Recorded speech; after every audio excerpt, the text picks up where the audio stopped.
Hello everyone, this is Anand from the Great Stair Mural, Mongolia Portrayed, our bi-weekly podcast that analyzes the current development and deepest structures and the joys of contemporary Mongolia. Hi, I'm Dolgion. I'm a development and research professional currently based in Phnom Penh. Great. So Mongolia is currently facing fuel shortages with people queuing for hours, even overnight, to get few liters of gas. This problem has been caused by the conflicts of the Strait of Hormuz, caused by the U.S. aggression and Ukraine's retaliation into Russia, targeting the key oil refineries throughout the country, which Mongolia is heavily dependent on Russia's fuel.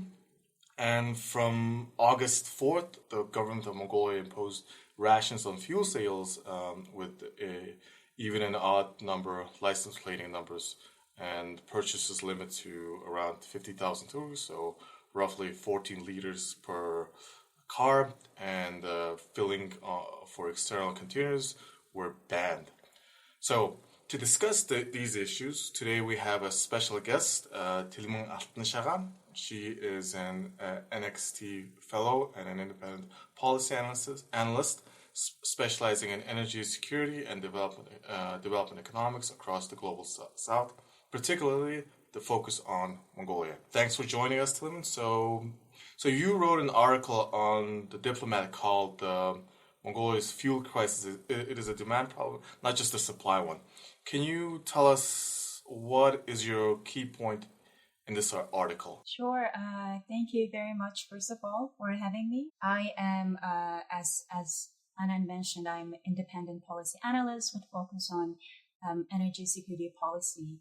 A couple of days ago, I came to Ulaanbaatar, and I realized that there was a long lines of car in front of the salesperson, and then for petroleum. And I thought to myself, there's got to be something going on. And after reading a couple of news articles, news clips, there has been a fuel shortages, not only in Ulaanbaatar, but also in the countryside, limiting the mobility amongst fellow Mongolians, but also for foreign tourists, which is the peak season for Mongolia during the summer. And I wrote for the Diplomat on explaining why the problem or the current situation is not only a supply side problem, which is fueled by two ongoing crises, one in the Middle East and another one in Russia-Ukraine war. And my main point from the article was the crisis is not only supply side, but also the demand side. And after looking into statistics, when it comes to Mongolia's use of petroleum products, which includes diesel and IA 92 and 95 products, I saw there was a huge jump when it comes to demand as well as import from Russia from 2015 to 2025 in the last 10 years. And according to government officials, the demand for petroleum products has been increasing 14% annually, which kind of portrays a picture of there's a demand problem. So we are recording this on a Friday, just before COP17 in a few days, and as we are recording, we're still having those problems as we speak. Why does a country that has known for decades that almost all of its transfer fuel comes from abroad and still repeatedly end up in a situation with people queuing up for gas? And Mongolia is at a point where fuel security is a problem.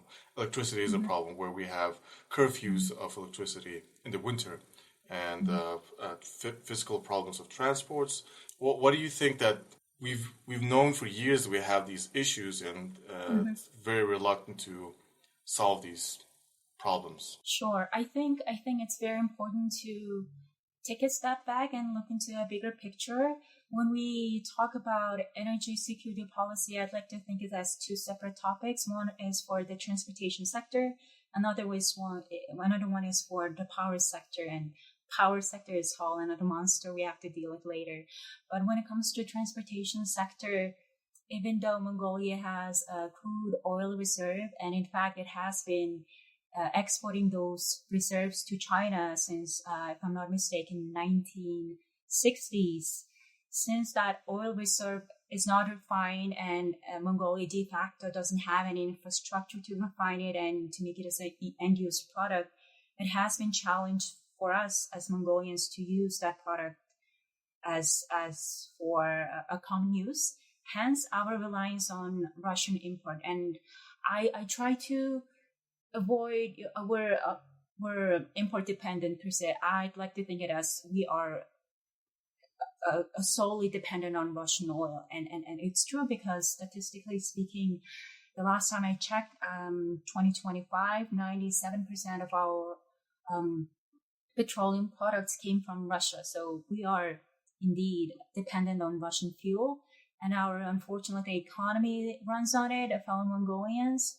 And our mining economy, when it comes to those fuels, really runs on Russian fuels. And it has been a strategic risk since our, I want to be very careful about words, but since 1990s. And I would say it's a good thing that we have a very stable and very close relationship with Russian Federation.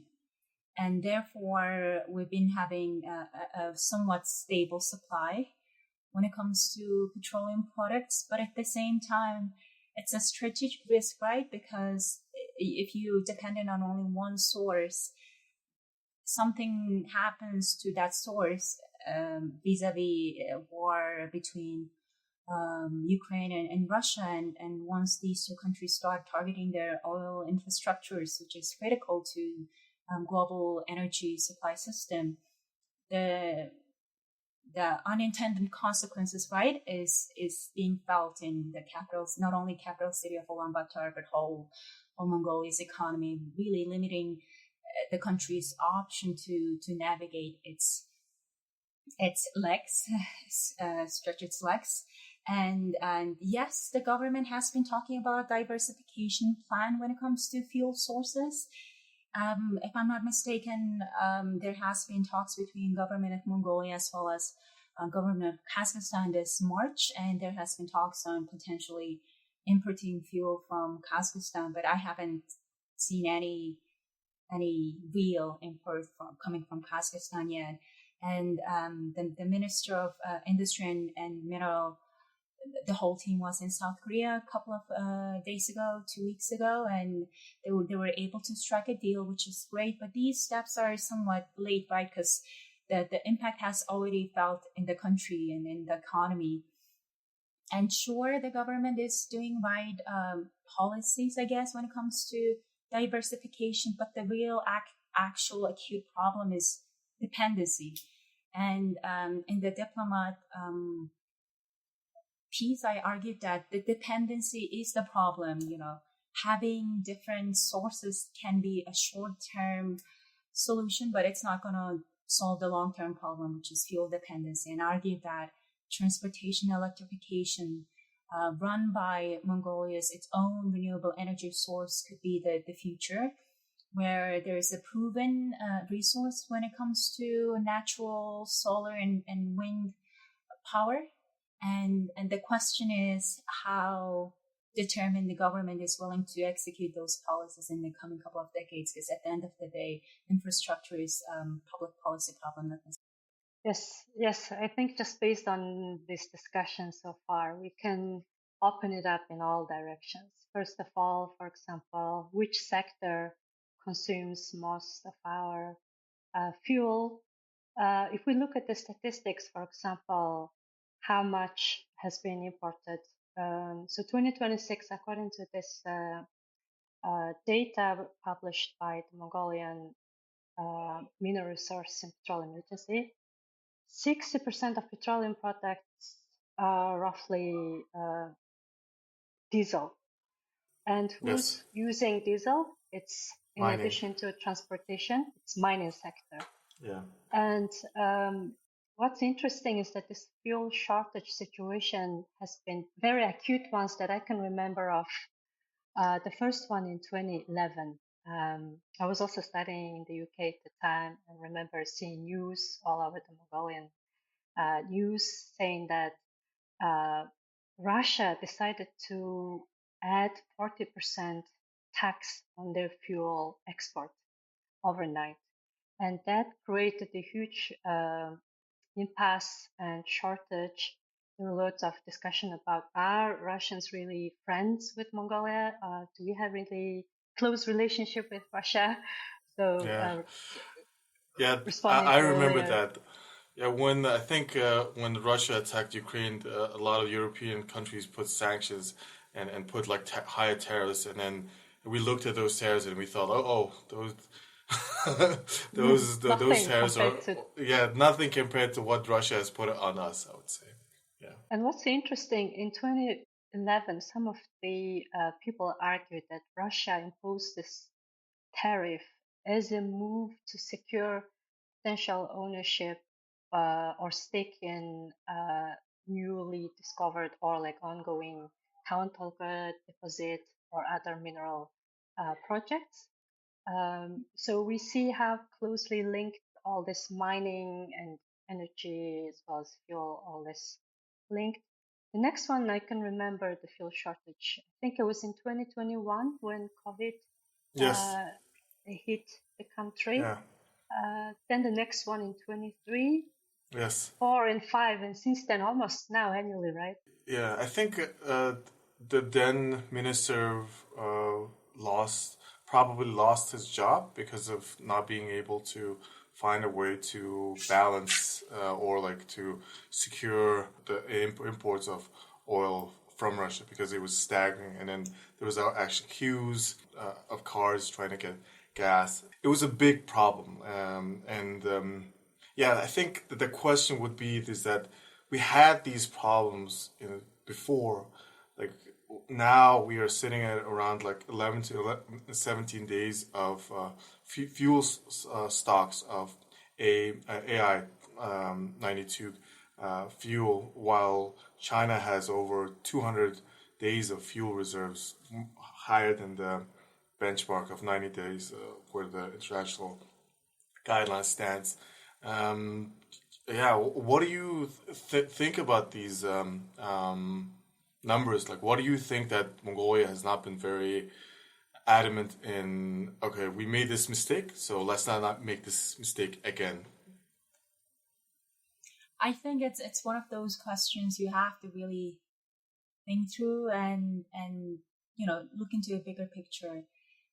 Yes, we call it a problem, but really it's a quite complex system. Energy itself is really the blood of the country's ecosystem, where like they need energy to run the country. And not only Mongolia, if I really think about it, many Asian countries are energy insecure when it comes to oil, and that includes our close neighbors such as South Korea and Japan, and those kind of developed economies. They've had probably a relatively stable government policies when it comes to energy security policies, and they were able to reserve, at least 6 months of fuel supplies. But when it comes to case of Mongolia, I would argue that the instability when it comes to different government and different government policies limited its implementation of these fuel reserves. And there has been, a lot of talks about we need fuel reserve infrastructure, sure.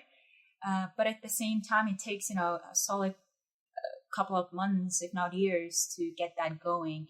And I'm glad actually to see that this government, especially and this Ministry of Industry and Mineral Resources, has been prioritizing and has been willing to transparent about it, if I may say. I followed their social media on both Facebook, Instagram, Twitter, or X, on LinkedIn, you name it. And I get these updates almost every day, if not like every hour, which kind of assures me that they at least are willing to talk about these kind of things openly. And Dolgon and you guys actually mentioned that 2011 and 2015. I think it's important to know your audience that what happened in 2011 and 2015. And my interpretation of the history is 2011 was really the boom when it comes to mining exploration, that the big giants actually came to Mongolia, including Rio Tinto. And they were quite hopeful. There has been, many names on international media, and is Mongolia going to be the next, whoa, Asian economy, Asian tiger, whatnot.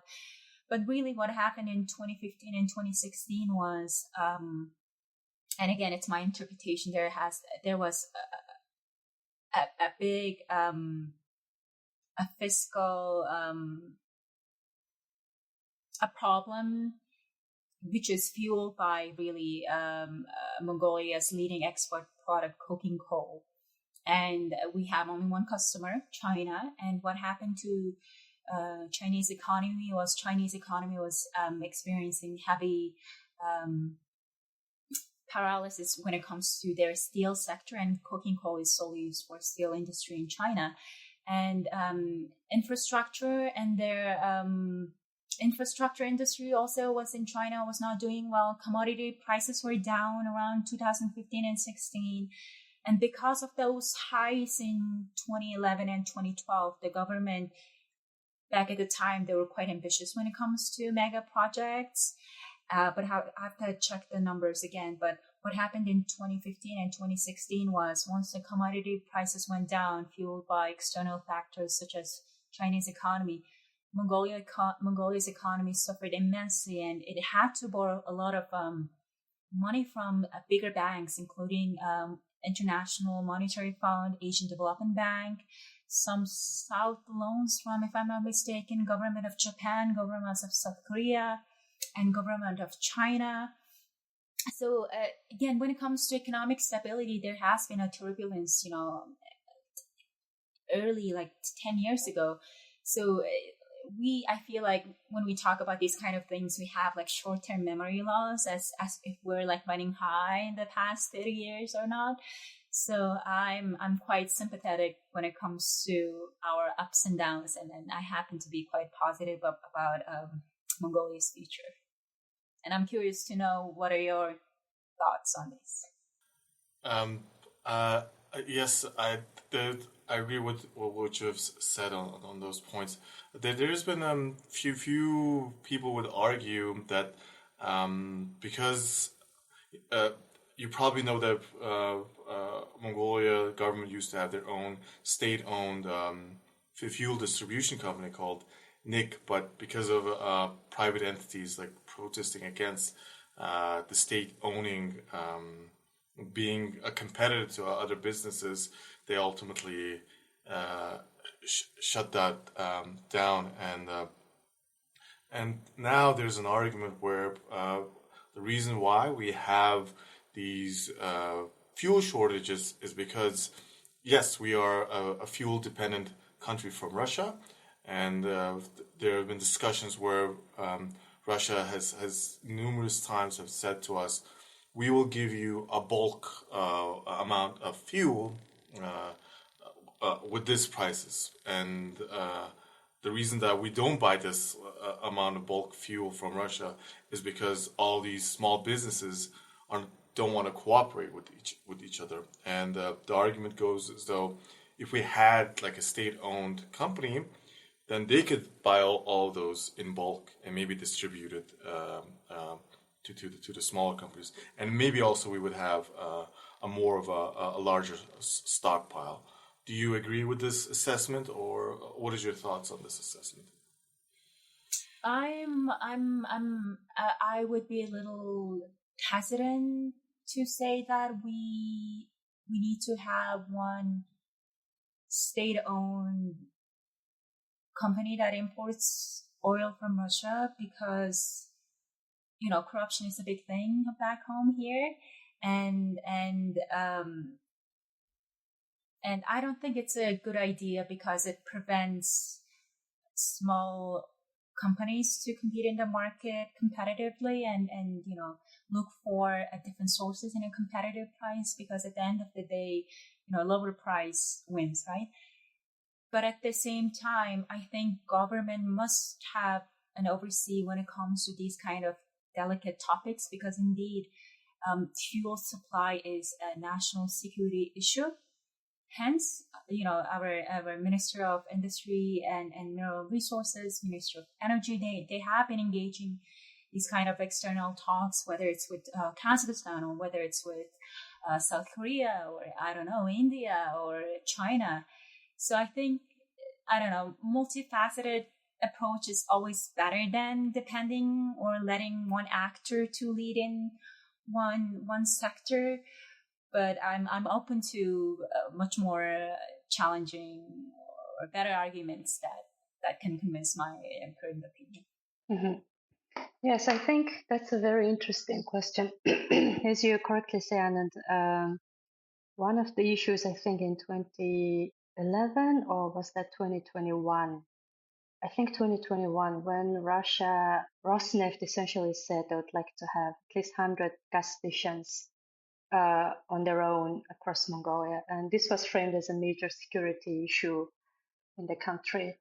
And one of the recurring problems of this shortage as well, and people sometimes are doubtful about the existing fuel importing companies in Mongolia, is that they artificially create shortage so that they can increase the price.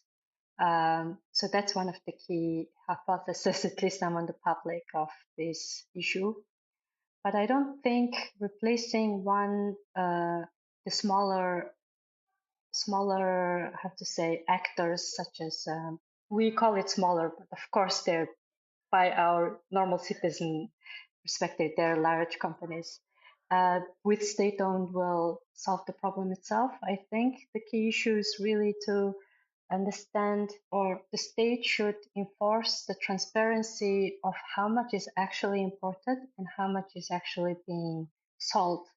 Because allegedly, one of the big mismatches that on paper, a lot of fuel and high number of tons of petroleum is imported, but what's actually being sold is less than that. So there's a mismatch due to lack of data, availability, etc. So I think the state should first start investing in improving this data and transparency issues, then maybe start acting. Because I think given the current lack of capacity within the government in solving anything, including just simple roads, I wouldn't want particularly this national company. But having said that, if this is a strategic sector and moving forward, we would need more and more kind of independence in that sector. I think in the long term, we should consider this.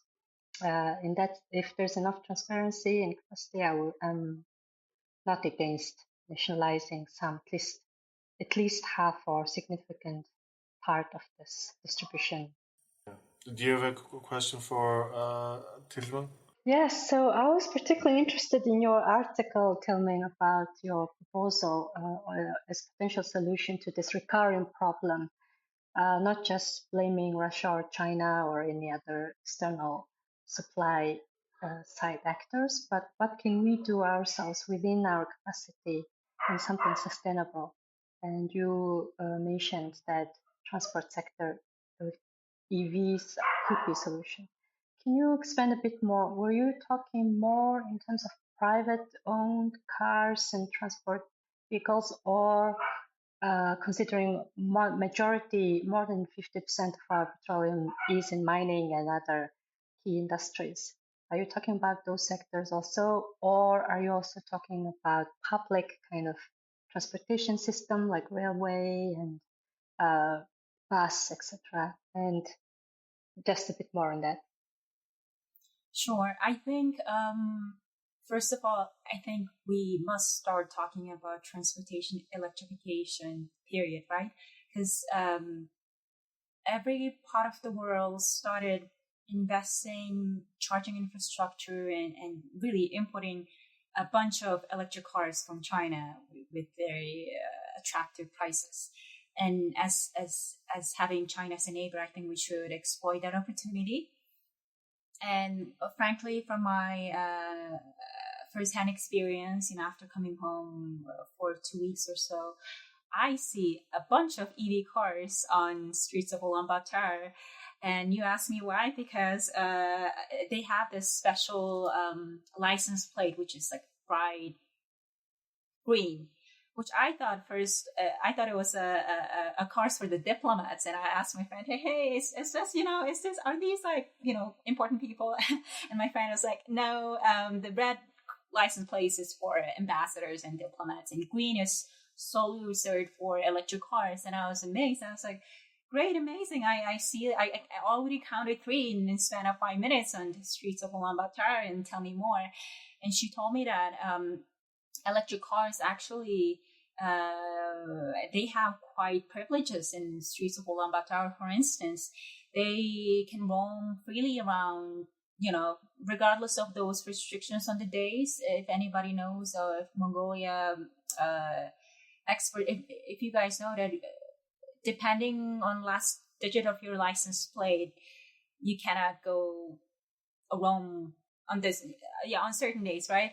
But for electric cars, that restriction is not there anymore, and you can freely just roam around in Ulaanbaatar. And I was recently watching a news on Eagle TV, and according to one of the representatives from Transportation Authority of Ulaanbaatar, she said that they've been testing the idea of free parking for electric cars, so and tax incentives for electric car imports. So there has been ongoing incentives when it comes to purchasing, importing electric cars in Mongolia. I think that's a good sign, and there has been ongoing talks between World Bank and government of Mongolia, potentially creating a little project on infrastructure when it comes to electrification. I remember seeing more news about UN is potentially proposing a research or like feasibility studies on potentially expanding infrastructure when it comes to charging stations. So they're small noises, but they're encouraging to see, because I don't think that the conversation was here a year ago. And that being said, I just saw another news from one of the government contractor, I believe. Let me just find the name. And they basically said that we were successfully use not only a small conventional cars, but one of those heavy duty cars from Ulaanbaatar to Zamingud, which spans for 1,400 kilometers, and it's like EV medium to heavy transport that can, they can transport a big chunk of things. I think these are very encouraging signs, and obviously there's a vision for the Mongolia's long-term Vision 50 long-term strategy, transportation electrification being part of that. But the bigger picture is, again, can airplane use electricity to run again, right? So those are, I think, bit technical and scientific. Science is still working on it. Investors are still working on it. But, on a commercial level, I think small EVs are definitely feasible, and even encouraged in the streets of Ulaanbaatar. So I think the government must prioritize those policies and encourage and give incentives for common Mongolians to start using EVs, because apparently if you do the math, having EVs is much cheaper than buying gas these days. Mm-hmm. And I seem to remember you asked why there hasn't been any quicker or sooner uptake of EVs in Mongolia. And I was just on social media, Facebook, and lots of Mongolians use X as well, formerly Twitter. Actually, lots of people are asking, what's EV? Has anyone used EV around here? What's it like? So there's a lot of informal discussion around it, exploring the idea. And just because of Mongolia's seasonality, in winter it reaches really high, low temperatures, and Mongolians, I think, have some belief and pre-existing ideas that EVs cannot really run efficiently in the winter. And not everyone has warm parking space. People have to park outside. Also, electricity shortages that are coming up. So there's by default, then this EV design might be suitable for those who already have parking space, who can afford to replace or to maintain the cars as we go. So I think maybe that's why it hasn't been really highly popular so far. But I think more and more people start using it, and more infrastructure installed across the country might Or maybe increase. there's fear of China over enveloping Mongolia, because our history, if you like look back on it, the reason why we did not ask help from the Red Chinese and from the asking help for independence from the Soviets is because we didn't want to become part of China, and I think that argument probably holds true in a bit. Like if you have gone around to any of the ministries, you'll probably see a bunch of Chinese businesses on the doorsteps of ministers trying to strike up a deal to start a business in Mongolia. And some of these businesses seems to be very, I would say, a win-win, or like a very lucrative towards us in a way. But I guess there's a lot of reluctance towards China, even though it is very much as you just said, that promising to like help Mongolia grow, develop, and I think there's a lot of scarce, we're a little bit scared to be overdeveloped by China, but again, maybe that sentiment is dissipating a little bit, or no. What do you think on that part? Maybe also you, Tasha. Oh, I think you, Anand, and Dolgion covered a bunch of things, but I think it's important to not to lose focus on the main issue. What's the main issue? The main issue is dependency on Russian fuel, and Russia, historically can be. The fear of China is much higher. Depending on your interpretation, can be not very friendly in certain times, depending on certain scenarios. Same goes to really China. China has its own problems, and don't forget, China has a bunch of neighbors. I think it's more than 28 countries, if I'm not mistaken. And I think it's a bit of cynical to think about, Chinese are behind. Chinese are trying to take over Mongolia. I think that's kind of like long gone sentiment or argument. But I think I agree. Yeah. Again, you have to look into numbers. China is expected to be number one economy in the world. Who runs the critical mineral supply chain? China. Who runs the EV supply chain? China. So this manufacturing gigantic powerhouses right next to us, and we happen to have relatively close relationship with China. So why not do good business?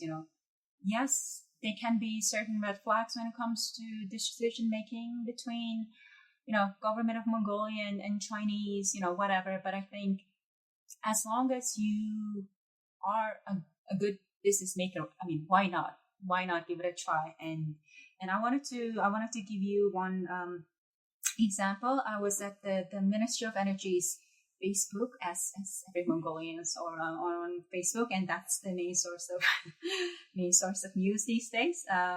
So the largest EV producing company in the world is BYD, which is based in China, and from my first-hand experience, 4 cars of the 5 cars I saw on the streets of Ulaanbaatar when it comes to EVs were BYD. So they're already here. Really nice cars also. 2 days ago. Really nice. Very pretty and very affordable, by the way.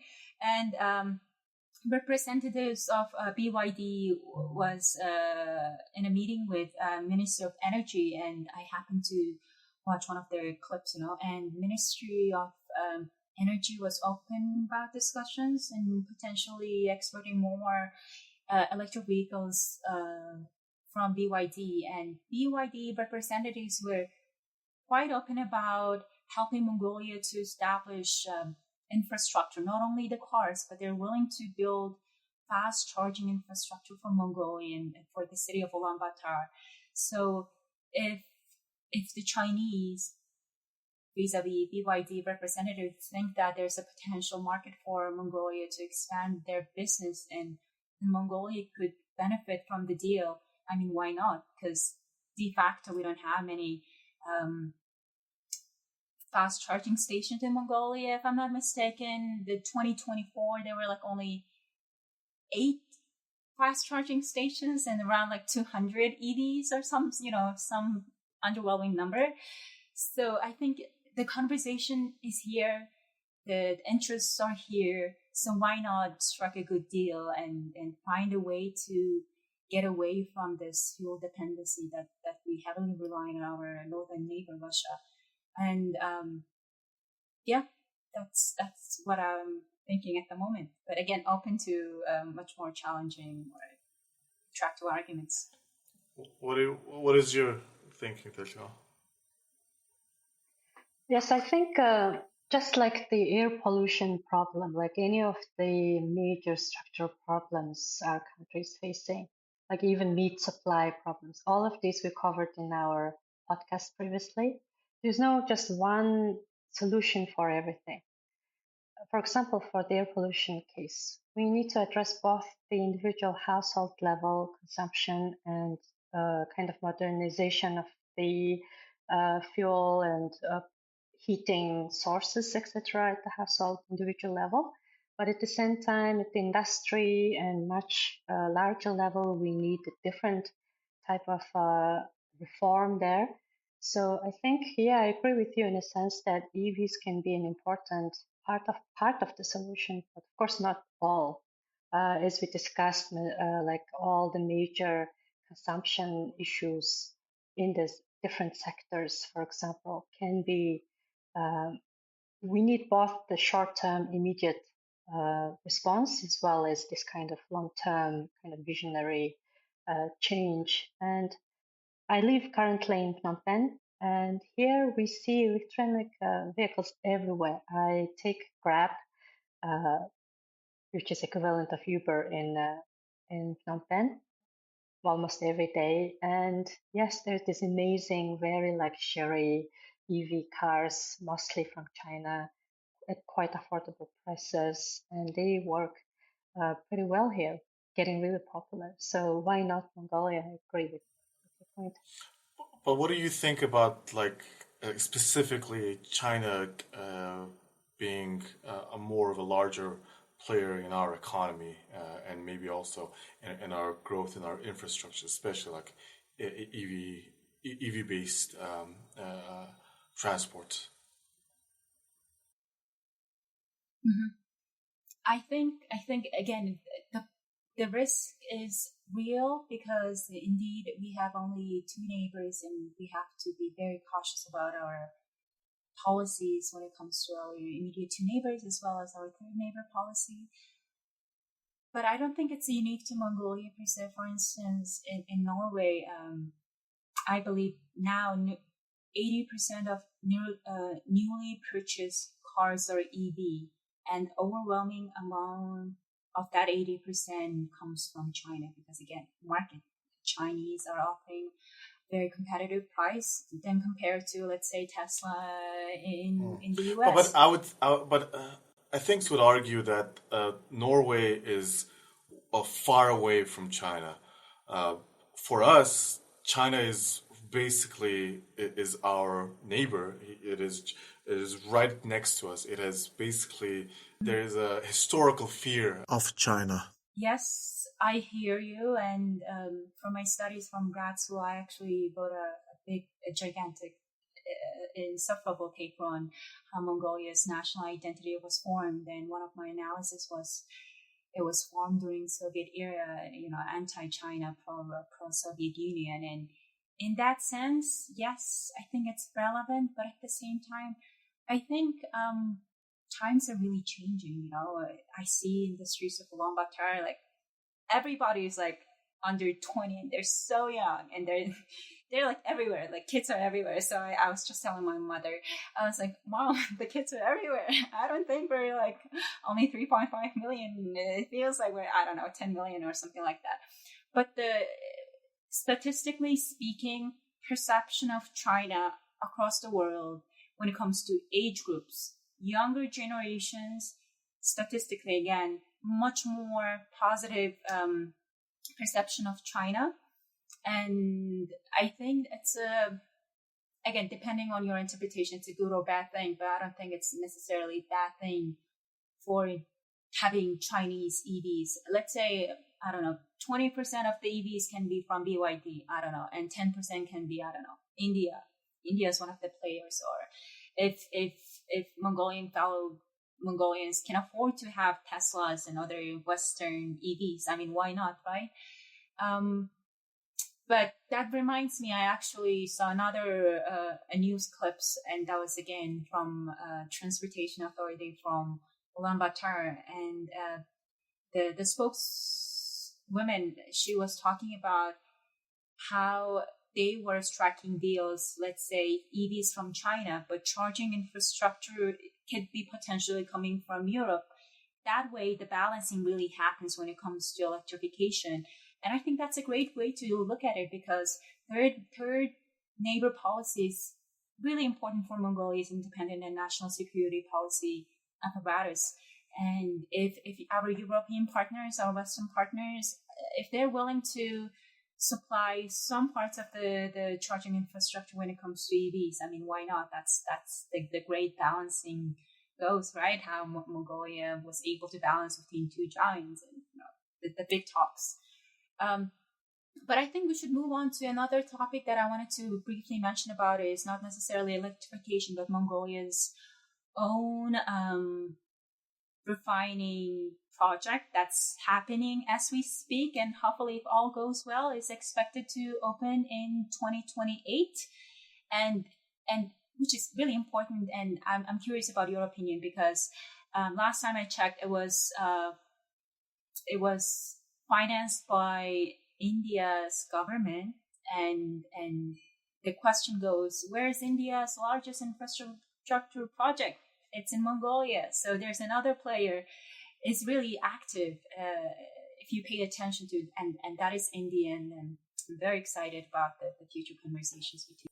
Anand, I know you have a lot of comments on that. I do. But I think you should go first on this. I think this actually all refiner project reminds me of the case of the power plant number 5 public tendering that happened just recently by the city Ulaanbaatar municipality, where a Cambodian-based company has been selected to build that power plant, right? And if you ask any Cambodians, is Cambodia specialized in building power plants, especially in cold environments like Mongolia? No. So where did this company come from? Mm-hmm. So that raises a lot of questions on how our public tendering and selection of these companies go. Over to you, Anand. There's been a lot of reports from India that very substantive, like investigative reporting that is coming from India itself, that it shows that the company that won the tender to build the refinery project, it is basically electoral bond donor scam, basically. So it is a person who is very much affiliated with the Modi's government, and this person don't really know anything about refineries or building any kind of infrastructural projects, and have in the past basically had failed projects. But the reason why they've got chosen is because the money they get, most of them just goes back to the Modi's party. And a lot of the reports from India shows is that this, we say the refinery is done around like 50 or 60%, but the Indian reporting says that it is not anywhere near that. Maybe around like 10%, and it might not even this refinery not even will be able to open because all of the people who are part of this refinery are basically fraudsters who don't know how to run how to operate refineries. But I guess it is. I guess we will see.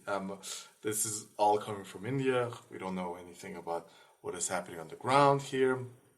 So yeah, so that is basically what I know of what the refinery is at the moment. And my guess, like we don't want to crush your optimism, Talman. You just landed back to your country and hopeful, etc. But as someone who's been very cynical over the last 20 years or so, having followed lots of these mega projects in Mongolia, including, like all the new power plants, metro. We had newspapers saying that by 2030 or 2020, we'll have this metro system in Ulaanbaatar. We just started the project. Nothing has happened. So I'm just a bit worried or afraid that 2028 is too soon and there might not be sufficient oil refinery kind of products coming up by that time, and especially to the level to bridge that gap that's already so pronounced between the demand and the supply that we see growing every year. Just compared to this year and last year, the import increased by 15%, but demand much more than that. That's why we are filling this gap. So I'm not so hopeful about that program. I also remember in like 1997, I don't remember the specific date. Remember, Anand, our very first president in this democratic system, he was going to this refinery and dipping his tail in that and hoping that, Mongolia is now rich with oil and we will have no more dependence, etc. So that was how long ago? 30 years ago. And until now, we haven't seen any improvements in that. That's my cynical response to that. Yeah, I think we're both cynical because we're a bunch of cynical millennials. But your article was very hopeful, and maybe maybe can you give us like an encompassing view of why you're hopeful, and then we'll wrap up this episode with your mid take. Yes, just since we mentioned this oil refinery, if I'm not mistaken, the cash that was needed to create this mega project was given by the government of India many years ago, and it was expected to be operationalized by 2 years ago, 2024, if I'm not mistaken. But there has been, I've been seeing reports on the delays was due to on Mongolia's side, like how the actual project was running. And maybe I read it right, maybe I read the false report. It doesn't matter. My tendency is to always to look into the bigger picture. Like, it's always better to have some kind of oil refinery rather than having nothing, right? And I think the presence of like establishing a third channel, vis-a-vis the third neighbor policy is really important, because India is emerging players when it comes to global politics, and there's a signal that says India's largest infrastructure project is in Mongolia, and the bunch of engineers are coming from India, and there may be somehow know-how exchanges, some engineering students from Shrutis may be learning something. I think that's a plus for me. So any type of plus is a net gain for the future of Mongolia. But again, since the people of Mongolia experience this fuel shortages and anticipation and upsetness and anger, since it's quite prominent and it plays, when it comes to election and politics, I think this government might have been much more determined to get that oil refinery project going, and much more ambitious when it comes to transportation electrification, maybe much more ambitious to reach or bridge different connections with different governments, because we've been, last time I checked, excelling when it comes to international diplomacy. Many president of many important countries are coming in. So again, but I think these are good signs, net positive signs, and in general, last word, I think if you look at the statistics compared to late 1990 and compared to now, our country is upper middle income country now. We passed that threshold a couple of years ago. So that kind of signals something, right? The poverty level, the acute poverty level, I believe it's less than $2.50 a day or something like that. The World Bank report, it's all-time low. Mortality level is among babies are low, and I would say that the countries are doing relatively well, and the most of the blame unfortunately goes to our natural endowment, our mining economy, and that's a whole different a can of worm. But in general, I'm positive about the future of Mongolia, and that's one of the reasons why I came back home after many years from the States. But we'll talk more. Yeah, I'm also very, very hopeful about my country, even though we still have a lot of issues. But comparatively to, or relatively to other nations, we are doing fairly well. Not the best that we could do, I would say, but yeah, we're doing fairly well in terms of metrics, in terms of stats and indexes. But yeah, we still have a lot of issues, and maybe hopefully we don't falter and go into any kind of authoritarianism or any kind of oppressive regimes. That is the only thing I'm really scared of at the moment. I think, as you just said, that yes, we a lot of times we see the issue, and maybe sometimes it will take longer, and then we will solve these issues very incrementally, and then when we eventually solve it, people will forget that we did actually have these kind of issues. So that is my American take. What is yours, Dilkan? Yes, I think we're a country that is very well adapted to respond to crisis and to immediate problems. So as we record this session, 14th of August, just a few hours ago, our Minister of Industry and Mining, Dandanyam, he wrote on his X that he's coming back from Russia. He struck a really good deal, more than 10,000, around 10,000 tons of petroleum is coming soon. And meanwhile, we read news that southern Russia itself, is facing a lot of fuel shortage. So somehow we managed to get additional import from Russia. So it shows that our government and ministry level people, they're good at responding to immediate crisis. But how about the long term, right? You tell me you were talking about electrification, this oil refinery, greening the transport and other industries in general, loads of long-term plans. Unfortunately, don't seem to happen at all. So I think we should really, yes, respond to crisis right now, but also focus on the long-term, future-oriented solutions. And I think we should keep pushing that, reminding that, and keep asking future political parties, those who are really defining these long-term policies, particularly in PP, even the National Security Council, what have they done in the past 30 years, knowing that all this mining, energy, urbanization, air pollution, these kind of fundamental issues are all connected, and they haven't evolved so much. They're still there, but no action still. So I think now we should really focus on these long-term questions.